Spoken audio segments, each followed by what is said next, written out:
Ever wondered if investing could be, I don't know, a bit like an Animal Crossing game, where tiny, steady gains actually make you a millionaire over time? Mm. Or maybe if buying those really dull platter type stocks could secretly outperform the glamorous ones. Yeah, the ones everyone's talking about. Exactly.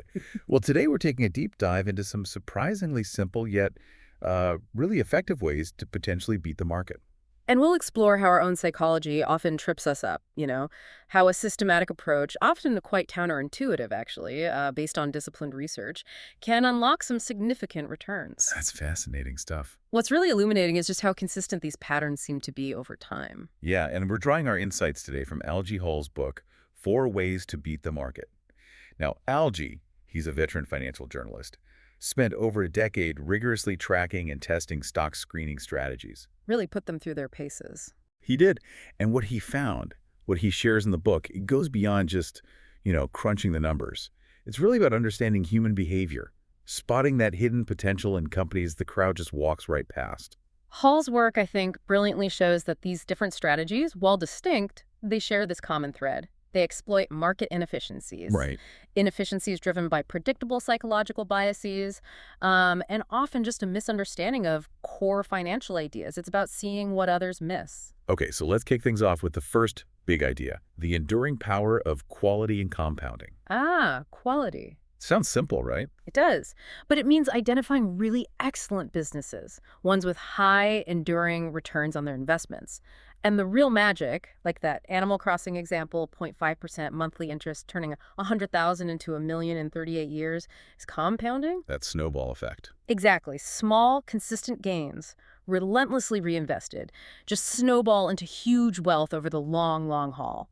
But if it's so powerful, why isn't everyone just doing that? Well, our straight line instinct, as Hall calls it, makes us undervalue that slow, gradual growth. We just can't easily picture exponential returns. Mm-hmm.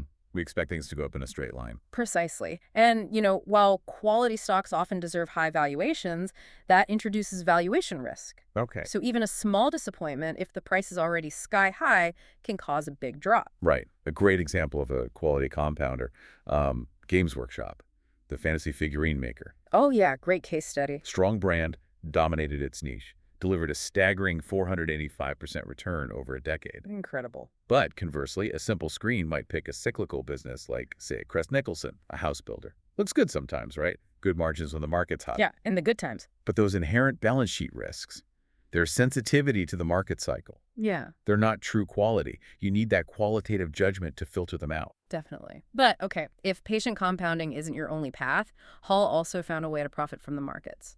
Well, it's impatience. Ah, okay. So this brings us to contrarian value, betting on psychological overreaction. Exactly. This strategy thrives by exploiting our human tendency to just overreact to bad news. We do that a lot. Oh, yeah. Biases like loss aversion, where losing 100 pounds hurts way more than gaining 100 pounds feels good. Mm-hmm. And recency bias, giving too much weight to recent events, cause investors to excessively punish shares of companies that might actually be fundamentally sound. So you buy when everyone else is panicking. Essentially. The principle of regression to the mean suggests these oversold companies often bounce back. The most profit potential is often when the outlook seems bleakest. Sounds risky, though. And it is, right? Hall's screen saw a huge drawdown, 51% peak to trough. Oof. Yeah, not for the faint of heart. And another challenge, traditional value metrics like price to book can be misleading these days. How so? Well, modern accounting for intangible investments like R&D, brand building, means a company's real value isn't always just in its physical assets on the balance sheet. Right, it's harder to measure. Exactly. So using things like EV sales or free cash flow-based valuations can often give you a clearer picture of the underlying business. Gotcha. Any examples? Sure. Hill & Smith, an engineering products company, it was overlooked during an austerity period. Seemed a bit dull. Mm-hmm. But its underlying strengths, conservative management, they led to a 320% return. The market just mispriced its resilience initially. Wow. But there's a flip side. Remember Ted Baker, the fashion retailer? Vaguely, yeah. It collapsed, didn't it? It did. It looked cheap on some metrics, Oh. but there was a massive red flag. Its stock-to-sales ratio was skyrocketing, Right. meaning inventory was piling up unsold. Huge problems. It signaled deep trouble before the collapse. Shows you need that qualitative check Always. Numbers aren't enough. Okay, so quality gives steady climbs, contrarian value profits from fear. What about just like riding the wave? Huh. Yeah, that brings us to momentum investing. Writing persistent trends and upgrades. The hot stocks. Sort of. This strategy profits from what's often called the premier anomaly, this observable, pretty consistent trend that shares performing strongly in the recent past tend to keep performing strongly. So past performance is an indicator of future results sometimes. Sometimes, yes. It leverages the wisdom of crowds, but you also have to be aware that social influence can lead to irrational herding. Right. A key signal here, according to Hall, is persistent broker forecast upgrades. It suggests the positive trend might have legs.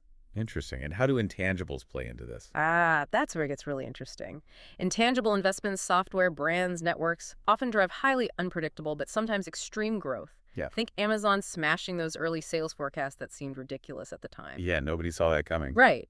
It can create natural monopolies, but the flip side is, when these trends reverse, the falls can be swift and severe. So high risk, high reward again. Potentially. Look at Ashtead, the equipment hire company. Spectacular momentum, over 3,000% return. Oh, It combined a post-crisis turnaround, cyclical upswings, and huge structural growth in the U.S. market.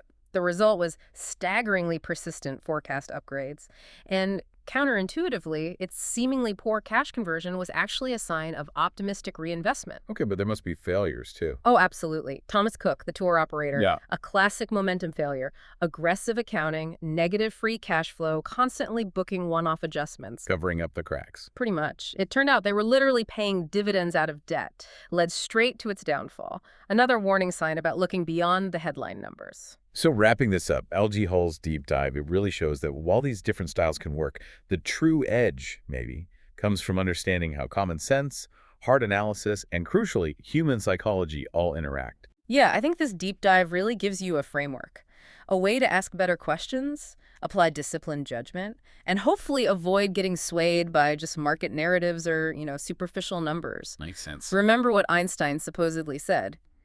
Everything should be made as simple as possible, but no simpler. Love that. So maybe the final thought for everyone listening is this.